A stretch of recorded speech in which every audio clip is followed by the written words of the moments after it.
नमस्कार दोस्तों, स्वागत है आप सभी का आपके अपने यूट्यूब चैनल स्मार्ट स्टडी में। बहुत सारे स्टूडेंट का क्वेरी था कि सर टेस्ट सीरीज स्टार्ट कीजिएगा। तो बहुत सारे स्टूडेंट ऐसे हैं जो पेड कोर्स ज्वाइन नहीं कर सकते हैं, उनके लिए मैं यहाँ पे फ्री टेस्ट सीरीज लाया हूँ। तो आप आराम से यहाँ पे क्वेश्चन धीरे अटैम्प्ट करके आगे बढ़ सकते हैं और मैं भी आपके साथ सॉल्व करूँगा। ठीक है, तो बढ़ते हैं पहले क्वेश्चन की ओर।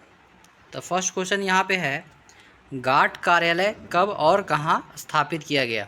ठीक है, तो जो कार्यालय है वो जेनेवा में स्विट्ज़रलैंड में है, वहाँ पे स्थापित किया गया है, जो कि 1948 में हुआ है। तो नेक्स्ट क्वेश्चन की ओर अब हम बढ़ते हैं। सेकंड क्वेश्चन देखते हैं। पुस्तक वनडे वंडर्स के लेखक हैं। ठीक है, तो उसके लेखक हैं सुनील गावस्कर। थर्ड क्वेश्चन देखते हैं। बॉक्साइट किसकी कच्ची धातु है। तो ये लोहा की कच्ची धातु है। किस वंश के राजाओं ने खजुराहो स्थित मंदिरों का निर्माण करवाया था। तो चंदेल के राजाओं ने खजुराहो मंदिर का निर्माण करवाया था। आगे फिफ्थ क्वेश्चन देखते हैं। किस संविधान संशोधन एक्ट के अंतर्गत मतदाताओं की उम्र 21 से घटाकर 18 वर्ष की गई। ठीक है, मतलब क्या था, 61वां जो संविधान संशोधन था उससे पहले जो भी आपका जो मतदान का उम्र था वो 21 था, मतलब 21 साल होने के बाद ही आपको वोटिंग राइट था, लेकिन उसे घटा करके 18 साल कर दिया गया। ठीक है, तो ये 61 मतलब 61वां संविधान संशोधन के माध्यम से किया गया था। नेक्स्ट क्वेश्चन की ओर हम बढ़ते हैं। तो देखते हैं सिक्स क्वेश्चन में क्या दिया हुआ है। विजयनगर का प्रसिद्ध हजारा मंदिर किसके शासनकाल में निर्मित हुआ था। तो यह है कृष्णदेव राय के शासनकाल में क्या हुआ था, प्रसिद्ध हजारा मंदिर का निर्माण किया गया था। अब हम 7 नंबर क्वेश्चन देखते हैं। रेशम उत्पादन में भारत का विश्व में कौन सा स्थान है। तो रेशम उत्पादन में भारत का विश्व में सेकंड स्थान है। संविधान संशोधन, यहाँ आप सोच रहे होंगे कि भारत अगर सेकेंड पोजीशन पे है रेशम उत्पादन में तो फर्स्ट में कौन है। तो यहाँ पे मैं बता देना चाहता हूँ कि फर्स्ट पोजीशन में चाइना है। ठीक है, और आप सबों से एक रिक्वेस्ट होगा, अगर आपने अभी तक हमारे चैनल को सब्सक्राइब नहीं किया है तो चैनल को सब्सक्राइब कर लें और अपने फ्रेंड्स में भी शेयर करें ताकि वो भी इसका लाभ उठा सकें। बाकी नेक्स्ट क्वेश्चन की ओर बढ़ते हैं हम। 8 क्वेश्चन नंबर देखिए आप। भारतीय संविधान के किस अनुच्छेद में चुनाव आयोग का उल्लेख किया गया है। तो आर्टिकल 324 मतलब अनुच्छेद 324 में भारतीय संविधान में चुनाव आयोग का उल्लेख किया गया है। निम्नलिखित में से किसे चिपको आंदोलन का नेता माना जाता है। तो सुंदरलाल बहुगुणा को चिपको आंदोलन का नेता माना गया है। ठीक है, तेलंगाना राज्य के प्रथम मुख्यमंत्री के रूप में किसने शपथ ली। तो के चंद्रशेखर राव जी ने तेलंगाना के प्रथम मुख्यमंत्री के रूप में शपथ ली है। भारत के प्रधानमंत्री ने स्वच्छ भारत अभियान आधिकारिक रूप से कब प्रारंभ किया। तो भारत में जो है, आप जानते ही होंगे कि जो महात्मा गांधी जी थे वो स्वच्छता की ओर वो काफ़ी उनका ध्यान था, तो उन्हीं की जयंती पे 2 अक्टूबर को स्वच्छ भारत अभियान प्रारंभ किया गया था। अगला प्रश्न है, निम्नलिखित में से किस सुल्तान ने बाजार सुधार लागू किए थे। तो वो अलाउद्दीन खिलजी थे जिन्होंने सर्वप्रथम बाजार सुधार लागू किया था। ठीक है, निम्नलिखित में से कौन सी रचना संत तुलसीदास की नहीं है। ठीक है, तो गीतावली, कवितावली, विनय पत्रिका ये सभी तुलसीदास जी के उनका कृति है। बाकी साहित्य रत्न की बात करें तो वो उनके द्वारा नहीं रचा गया है। ठीक है, तो नेक्स्ट क्वेश्चन देखते हैं। शिवाजी के शासनकाल में विदेश मंत्री को कहा जाता था। तो उनको सुमंत कहा जाता था। ठीक है, निम्नलिखित में से किस मुगल सम्राट ने शिक्षा संबंधी सुधार किए थे। तो वो थे सम्राट अकबर, उन्होंने शिक्षा संबंधी सुधार किए थे। वर्ष 1938 के लिए भारतीय राष्ट्रीय कांग्रेस का अध्यक्ष किसे चुना गया है। तो सुभाष चंद्र बोस जी को उनको चुना गया था। 1938 का जो राष्ट्रीय अधिवेशन हुआ था उसमें उनको चुना गया था। भारत के विभाजन से संबंधित माउंटबेटन योजना की सरकारी तौर पर घोषणा कब हुई थी? तो 3 जून 1947 को माउंटबेटन योजना के तहत उनका विभाजन से संबंधित जो भी घोषणा हुई थी। अखिल भारतीय मुस्लिम लीग की स्थापना किस वर्ष हुई थी? तो 1906 में हुई थी। ठीक है, आगा खान के नेतृत्व में हुआ था। चिल्का झील किस राज्य में स्थित है? तो ये उड़ीसा में स्थित है चिल्का झील। भारत पाकिस्तान के युद्ध किस युद्ध के पश्चात बांग्लादेश एक स्वतंत्र राष्ट्र के रूप में स्थापित हुआ था?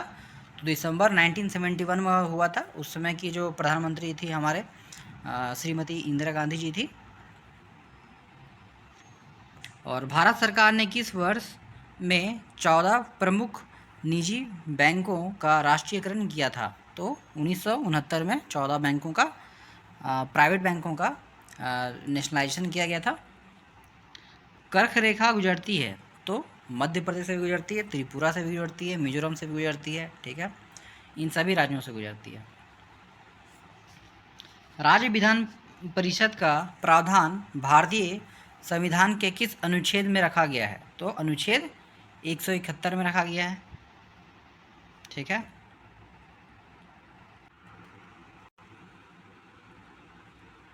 बढ़ते हैं अब हम अगले प्रश्न की ओर। तो भारत में पंचायती राज की त्रिस्तरीय व्यवस्था का अनुमोदन किस समिति के द्वारा किया गया था? तो वो है बलवंत राय कमेटी के अंतर्गत किया गया था। किस पंचवर्षीय योजना के अंतर्गत समाज के समाजवादी ढांचे की स्थापना का संकल्प लिया गया था? तो द्वितीय पंचवर्षीय योजना में सेकंड जो प्लानिंग था उसमें 5 ईयर प्लानिंग में लिया गया था, समाजवादी ढांचे की स्थापना की संकल्प लिया गया था। ठीक है, निम्नलिखित में से किस देश की भारत के साथ सबसे लंबी स्थलीय सीमा है? तो वो है बांग्लादेश। सबसे ज़्यादा हम सीमा जो साझा करते हैं वो बांग्लादेश के साथ है। निम्नलिखित में से दक्षिण भारत की सबसे ऊंची चोटी कौन सी है? तो है अनाई मुड़ी। ठीक है, अनाई मुड़ी क्या है? दक्षिण भारत की सबसे ऊंची चोटी है। भारत में अगर ये पूछता कि दक्षिणतम बिंदु में सबसे लास्ट में कौन है, तो वहाँ पे आपका आ जाता कोरोमंडल जो है वो वहाँ पे हो जाता। ठीक है, भारत निम्नलिखित में से कहाँ सबसे बड़ा पोत प्रांगण है? ठीक है, तो वो कोच्चि में है जो कि केरल में स्थित है। भारत की स्वर्णिम चतुर्भुज परियोजना जोड़ती है? तो दिल्ली, मुंबई, चेन्नई, कोलकाता। ठीक है, अब जितने भी ये 4 बड़े बड़े प्रमुख जो थे हैं जहाँ से पूरे देश को हम कनेक्ट कर सकते हैं, दिल्ली, मुंबई, चेन्नई, कोलकाता, तो इनको स्वर्णिम चतुर्भुज के तहत इनको परिणाम में इसको जोड़ता है। ठीक है, चिपको आंदोलन के प्रणेता कौन है? तो सुंदरलाल बहुगुणा। ये लास्ट को टाइम पिछले बार भी इसको देखे थे हम। अब हम झारखंड से संबंधित कुछ प्रश्न करते हैं। ठीक है, तो महाभारत में झारखंड को किस नाम से जाना जाता है? ठीक है, तो पुंडरिक देश के नाम से जाना जाता है। मैं क्वेश्चन को जल्दी इसलिए मैं बता दे रहा हूँ ताकि आपका टाइम वेस्ट ना हो। बाकी आप साथ में करते हैं, जहाँ भी आप खुद से अटैम्प्ट करना चाहते हैं तो वहाँ पे रुक करके खुद से सोचें तब आगे बढ़ें। रामगढ़ के राजा की मूल राजधानी थी इचाक। संथालों में गांव के प्रधान को क्या कहते हैं? तो उनको मांझी कहा जाता है।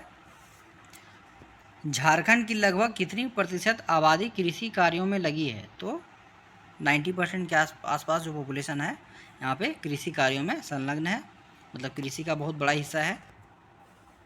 झारखंड में कृषि कार्य में कितने प्रतिशत भूमि का उपयोग होता है? तो टोटल 35%। ठीक है, मतलब मात्र हम झारखंड में कृषि कार्य के लिए यहाँ पे 35% जो भूमि है उसका हम लोग उपयोग करते हैं। बाकी का कुछ ज़मीन बंजर है, कुछ में वन है, तो ऐसे कुछ है। ठीक है,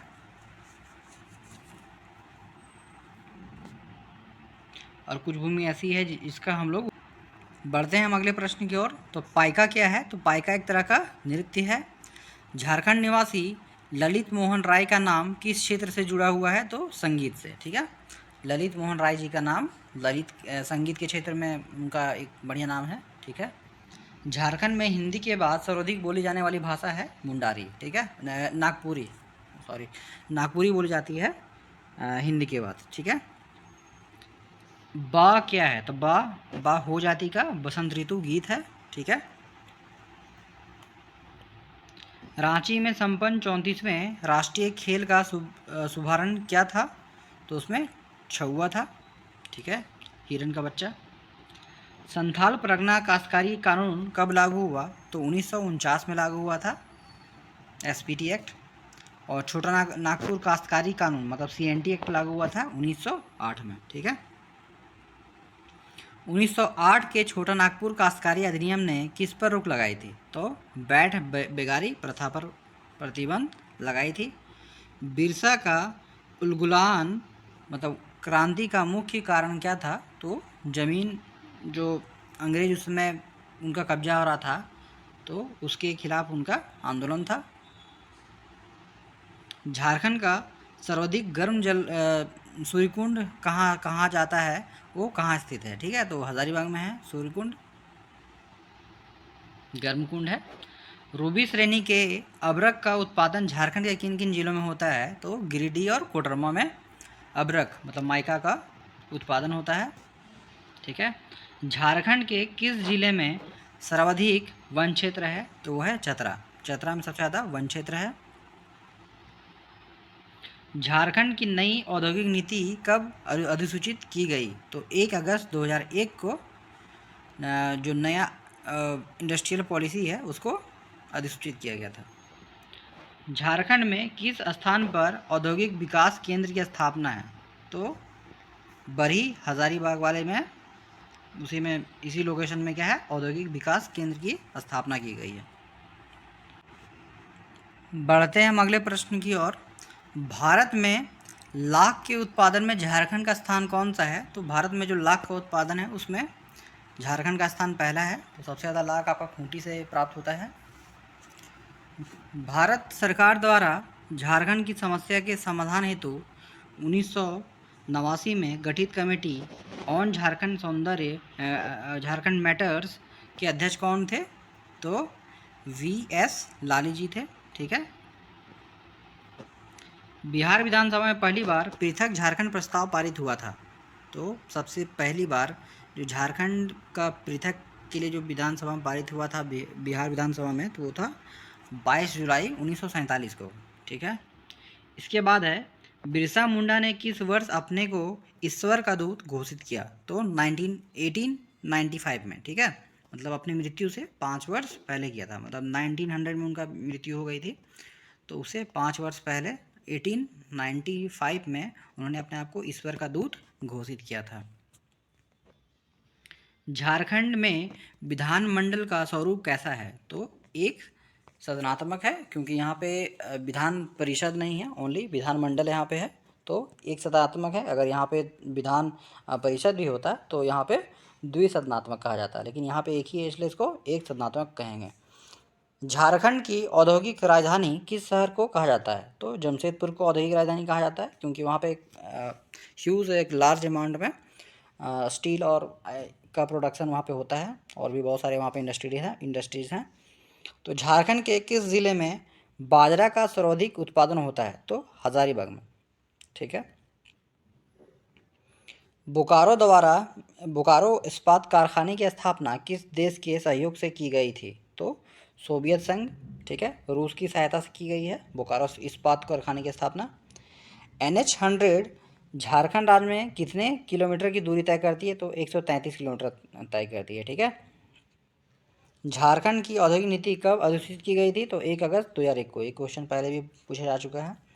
कौन सी नदी झारखंड में नहीं बहती है? तो सोन नदी झारखंड में नहीं बहती है, संघ बहती है, दामोदर बहती है, भेड़ा भी बहती है। राज्य सरकार का संवैधानिक प्रधान कौन होता है? तो राज्यपाल होता है। अनुसूचित क्षेत्रों में पंचायत विस्तार अधिनियम पेशा के तहत अधिसूचित इलाकों में आदिवासियों को सभी एकल पदों पर कितने प्रतिशत आरक्षण देने का प्रावधान है? तो 100%। ठीक है। झारखंड से संबंधित किस औद्योगिक घराने के एक व्यक्ति को भारत रत्न से सम्मानित किया गया है, तो वह है JRD टाटा। इनको भारत रत्न से सम्मानित किया जा चुका है। झारखंड में स्थापित प्रथम आधुनिक उद्योग कौन सा था? तो लौह एवं इस्पात का था, ठीक है, जमशेदपुर में। झारखंड राज्य में निजी क्षेत्र का लौह इस्पात कारखाना कहाँ स्थित है? तो वो भी जमशेदपुर में है। झारखंड में निम्नलिखित में से कौन से जिले का मुख्यालय चाईबासा है? तो पश्चिमी सिंहभूम का जो मुख्यालय है वो चाईबासा में है। अलग झारखंड की मांग को लेकर निम्नलिखित में से किसने लालखंड का नारा गढ़ा है? तो AK रॉय ने लालखंड का नारा गढ़ा था। झारखंड में निम्नलिखित में से कौन से जगह को सिटी ऑफ वाटरफॉल्स कहा जाता है? तो रांची को, क्योंकि यहाँ पे बहुत सारे झरने हैं इसलिए इसको सिटी ऑफ वाटरफॉल्स कहा जाता है। झारखंड के निम्नलिखित जनजातियों में से किस जनजाति को शिकारी संग्रहकर्ता प्रकार के रूप में वर्गीकृत किया गया है? तो बिरहोर को शिकारी संग्रहकर्ता के रूप में वर्गीकृत किया गया है, बिरहोर जाति को। आदिवासी लोगों के बीच बिरसा मुंडा निम्नलिखित में से किस नाम से जाने जाते थे? तो उनको धरती आबा के नाम से जाना जाता है, ठीक है। आगे हम देखते हैं, ये साइंस का पोर्शन है। तो भारत किस पक्षी फ्लू से सुरक्षित हुई? ठीक है, तो H5N1 से सुरक्षित हुई है, ठीक है। अग्निशामक में कौन सी गैस का प्रयोग होता है? तो कार्बन डाइऑक्साइड का होता है। जल को विसंक्रमित करने हेतु निम्नलिखित में से किसका प्रयोग व्यापक है? तो वो ब्लीचिंग पाउडर किया जाता है, एक व्यापक लेवल पे किया जाता है, तो ब्लीचिंग पाउडर है, ठीक है। फिटकरी का भी प्रयोग होता है बाकी तो, लेकिन है कि यहाँ पे पूछा है कि व्यापक रूप में किसका होता है, तो यहाँ पे ब्लीचिंग पाउडर होगा, ठीक है। न्यूटन की गति का पहला नियम अवधारणा देती है जड़त्व की। निम्नलिखित में से कौन सा विटामिन आँखों को स्वस्थ रखने में सहायक होती है? तो विटामिन A क्या होती है? आँखों को स्वस्थ रखने में सहायक होती है। निम्नलिखित में से किसका उच्च मात्रा में अंतर्ग्रहण हृदय रोगों का मुख्य कारण है? तो कोलेस्ट्रॉल है, इसका ज़्यादा मात्रा में जो हम अगर उसको ग्रहण करते हैं तो हार्ट का बीमारी हमको हो सकता है, ठीक है। बढ़ते हैं हम अगले प्रश्न की ओर। कौन सी रक्त वाहिनी हृदय की दीवारों को ऑक्सीजन से भरी रक्त की आपूर्ति करती है? तो हृदय धमनी जो होती है वो हृदय की दीवारों को ऑक्सीजन से भरी रक्त की आपूर्ति करती है। मलेरिया किस रोगाणु से पैदा होता है? तो प्लाज्मोडियम वॉक्स के माध्यम से मलेरिया रोगाणु जो है वो पैदा होती है। तारा प्रचंड मात्रा में ऊर्जा छोड़ता है, इसके पीछे मुख्य कारण क्या है? तो हल्के नाभिक का द्रवण, ठीक है। यदि एक बल्ब 3 सेकेंड में 1500 जूल ऊर्जा का उपयोग करता है तो बल्ब की शक्ति कितनी है? ठीक है, तो ये फार्मूला इसमें लगेगा, तो 1500/3 हो जाएगा, तो 500 जूल पर सेकेंड आंसर आ जाएगा। आगे देखते हैं, किसी तत्व की परमाणु संख्या प्रोटॉन की संख्या है। कुकुरमुत्ता किस प्रकार का रोगाणु है? तो कवक का है। इंटीग्रेटेड सर्किट का सबसे कम महत्वपूर्ण लाभ क्या है? तो कम लागत का है, ये इसका सबसे बड़ा लाभ है, ठीक है, जो चीप अवेलेबल होता है, चीप रेट का। थर्मामीटर में उपयोग किए जाने वाला तरल धातु क्या है? तो मरकरी होता है, Hg। शरीर के गंध को दबाने के लिए उपयोग किए जाने वाले पदार्थ को क्या कहा जाता है? तो डिओडोरेंट, ठीक है, जो परफ्यूम आता है उसको डिओडोरेंट बोलते हैं। इनमें से क्या श्वसन की उच्चतम दर दर्शाता है? तो बढ़ता सूट शीर्ष। फ्लोएम के माध्यम से चीनी को इनमें से कौन सा रूप में जाना जाता है? तो सुक्रोज के रूप में। सूक्ष्म जीवों के कारण हुए संक्रमणों के प्रसार में से बचने के लिए इनमें से क्या किया जा सकता है? तो अपशिष्ट का उचित निपटान, टीकाकरण होता है। परमाणु बम का सिद्धांत आधारित है तो नाभिकीय विखंडन पर, ठीक है। मैथ्स और रीजनिंग का मैं अलग से सीरीज लाऊंगा। अभी फ़िलहाल मैं मैथ्स और रीजनिंग को भी छोड़ रहा हूँ। बाकी भी कंप्यूटर का जो भी है थ्योरेटिकल चीज़ है उसको देख लेते हैं। बाद बाकी मैथ्स और रीजनिंग के लिए मैं अलग से सीरीज उसमें चलाऊँगा। ठीक है। एम एस एक्सेल में एक्सेल है एक विंडो आधारित स्प्रेडशीट पैकेज है। ठीक है। रिसाइकिल बिन के बारे में कौन सा कथन सही है? ठीक है, तो यह फाइलों और फोल्डरों को बचाने की सुविधा देती है और रिसाइकिल बिन को पूरी तरह खाली करना भी संभव है। ठीक है, दोनों ऑप्शन इसमें हैं। स्टार्ट मेनू के संबंध में कौन सा कथन सही है? ठीक है, तो डेस्कटॉप के निचले बाएं कोने में स्टार्ट बटन को क्लिक कर स्टार्ट मेन्यू चालू किया जाता है। सही है। यह कंप्यूटर का कंट्रोल बिंदु है। ये भी सही है। कंप्यूटर के सभी क्रियाकलाप इसी मेन्यू से प्रारंभ किए जाते हैं। तो यहाँ पे ऑप्शन डी मतलब तीनों ऑप्शन यहाँ पे सही हैं। निम्नलिखित में से कौन सा कथन कंप्यूटर डॉक्यूमेंट के लिए सही है? तो इसमें किसी फाइल या फ़ोल्डर का नाम बदला जा सकता है, इसमें किसी फाइल या फ़ोल्डर को हटाया जा सकता है, इसमें नया फाइल या फ़ोल्डर बनाया जा सकता है। तो उपरोक्त सभी कथन यहाँ पे सही होंगे।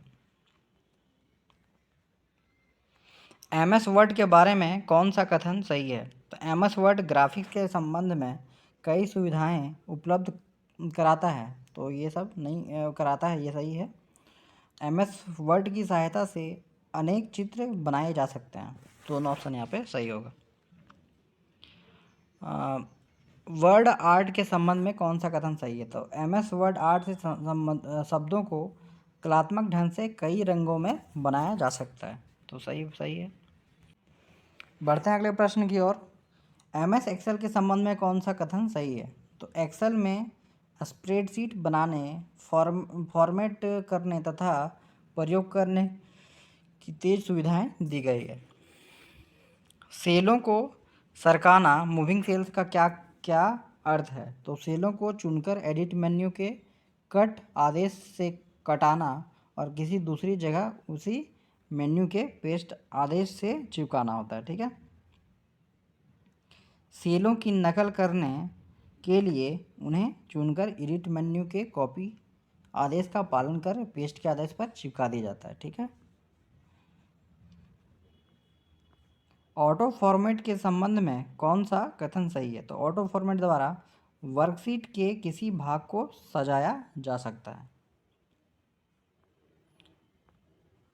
अगला प्रश्न देखते हैं। किसी प्रोग्राम को बंद करने का सबसे आसान तरीका है प्रोग्राम के विंडो में ऊपरी दाएं कोने में एक्स दिखने वाला बटन को क्लिक करना। ठीक है, तो उससे क्या होगा? प्रोग्राम बंद हो जाएगा। सूचनाओं का संग्रह जिसे आसानी से अपडेट किया जा सकता है कहलाता है डाटाबेस।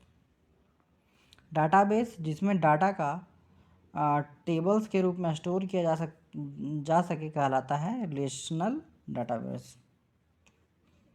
एंटिटी क्या है? ठीक है, तो एक प्रकार का ऑब्जेक्ट जिसके लिए डाटा का संग्रहण किया जा सके। एट्रीब्यूट है किसी एंटिटी का विशेष गुण, उसको एट्रीब्यूट बोलते हैं। ईआर डायग्राम है एंटिटी व उनके मध्य संबंधों को दर्शाने वाला चित्र है ER diagram. Oracle, FoxPro, dBase उदाहरण है डाटाबेस मैनेजमेंट सिस्टम के। ठीक है। की कहा जाता है R D B M S में किसी रिलेशन के प्रत्येक कॉलम को R D B M S कहते हैं। स्कीमा है डाटाबेस का तार्किक संरचना। ठीक है, उसको स्कीमा बोलते हैं। एक से अधिक एट्रीब्यूट कहलाता है प्राइमरी की। ठीक है, तो मिलते हैं हम नेक्स्ट वीडियो में। आप हमें अपना सुझाव दे सकते हैं कि आपको ये वीडियो कैसा लगा। आपको ये वीडियो अच्छा लगा हो तो चैनल को सब्सक्राइब करें और बेल आइकन को भी प्रेस कर लें ताकि आगे आने वाली वीडियो की नोटिफिकेशन आप तक पहुंच सके। धन्यवाद। जोहार।